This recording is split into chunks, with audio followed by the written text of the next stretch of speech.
त्र्यम्बकं शशामहे सुखं पुष्टिवर्धनम् निर्वारुकमिव बन्धनार्यो मुच्यमोऽमृता ॐ त्र्यम्बकं शशामहे सुखं पुष्टिवर्धनम् निर्वारुकमिव बन्धनार्यो मायमरता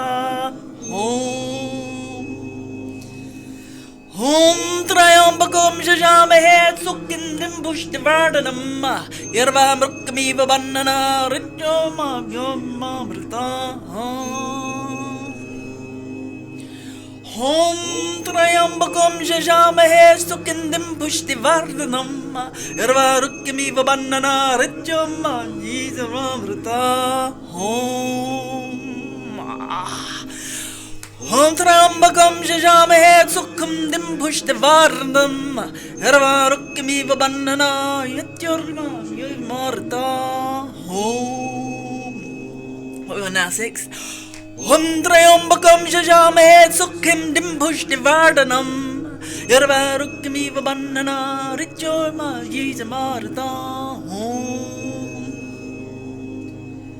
ॐ त्र्यम्बकं शशामहे सुगन्धिं पुष्टिवर्धनम् निर्वारुकमिव बन्धनार्यो मायमरता Anyway, I like this one, and it's funny what you find comfort in your times of most woe and need and stuff. When someone says this is what it is, it's like being a child when you learn something from a different culture and language, and they promise you miracles and say this is miracle mantra. And I get it. But could I remember it off the top of my head for shit? Om Trayambakam Shashamhe Sukamdim Pushtivardhanam Yorvan Rukamiva Bandhana Rityomam Yomamarikta. And I liked it, and I thought somehow it resonates with history, and it does something quite magical. I think if you're into like the idea of, if you've ever walked the land or went to festivals or tried to be part of that walk, like equinoxes and stuff, and part of the circus, isn't it? And Silk Roads and ancientness you can look at as many buildings and factual information documents and documentaries, but learning something that is probably as ancient as it gets, and has basically to them his healing property in it's basically trying to get you to suspend time and space. It's nice, and it is magical, because when we pray, when we talk about God, like someone said, it can raise the vibration just talking about God, whatever that is to you.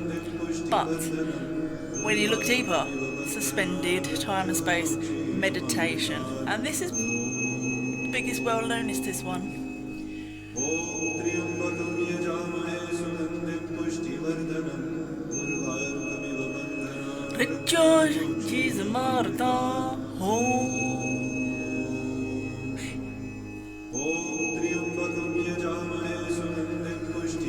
Also, learning the chakra points and colours is good. I think if you're going to take part in certain gentile exercises and mind over matter, I just think the new healing modalities as well, sound and light bodies, is fascinating that so many people are actually drawn to it, and they've actually got expos about it, and it's actually a huge, massive industry.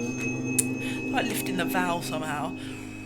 And I think that probably like powers and money were probably always attracted to that in the first place, so they keep it like a little secret thing, like the rainbow, put out kids programs about rainbows or whatever, I don't know, I'm not, and eke it out as some sort of thing to gravitate to later. This might be conspiracy theories, whatever, but it's like religion, sound, vibrational frequencies, healing, light, and different bodies, Buddhist thinking. Why not bring sacredity to the streets? I think it might just be a nice peaceful way of actually, people say, you get some funny people when you're homosexual, they seem to think that your chakras are out of alignment and you need this and this, and they're the people that are the hippies, the most accepting people. They can be the most like clinically sterile, no nature, you must have been what's your root cause, but I'm a cheerleader and miseducation thing. So it's like you see a lot of life being oneself, and it's a unique perspective to look upon the world, because you're not as preoccupied with the basics of I'm looking for DNA to continue. So you take it in a more profound way, maybe. The gays will save the world. Yeah.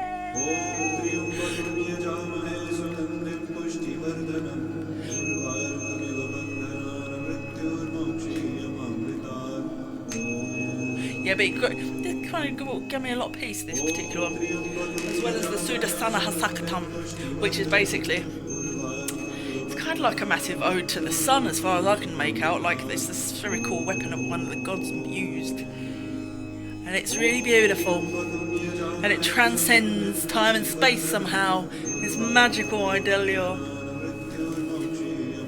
I can't actually do that one off the top of my head. I can sing along to it though. I can.